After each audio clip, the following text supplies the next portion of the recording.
మనమందరూ కూడా ఒకటి ఆలోచించాలి. మన ప్రధానమంత్రి నరేంద్ర మోడీ గారు ఒక యోధుడు. ఆయన గత కాలం నుంచి 10 సంవత్సరాల నుంచి కూడా ఆయన ఎలాగా మన భారతదేశాన్ని నెట్టుకొస్తున్నాడో ప్రజలందరికీ కూడా తెలుసు.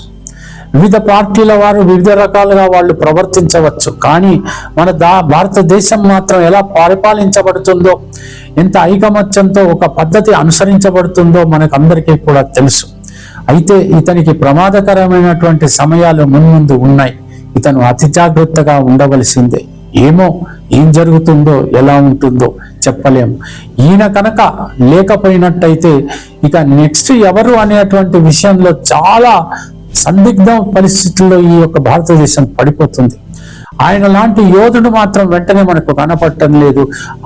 ఒక రకంగా ఆలోచిస్తే మనకు యోగి ఆదిత్యనాథ్ గారు కనపడుతుంది, కానీ అతను ప్రధానమంత్రిగా అతను మన దేశాన్ని పరిపాలించటానికి ఇంకా సమయం పడుతోంది. కాబట్టి ఈయన తర్వాత ఎవరు అనేటువంటిది మాత్రం ప్రశ్నార్థకమే. భారతదేశం ఎంతగా కుంటుపడిపోతుందో, పరిపాలనలో ఎంత దెబ్బతింటుందో అనేటువంటి ఆ సమస్య అనేటువంటిది భయపెడుతోంది. కాబట్టి మనమందరం కూడా ప్రధానమంత్రి క్షేమంగా ఉండాలని కోరుకుందాం. ఆ భగవంతుణ్ణి ప్రార్థిద్దాం. సెలవు.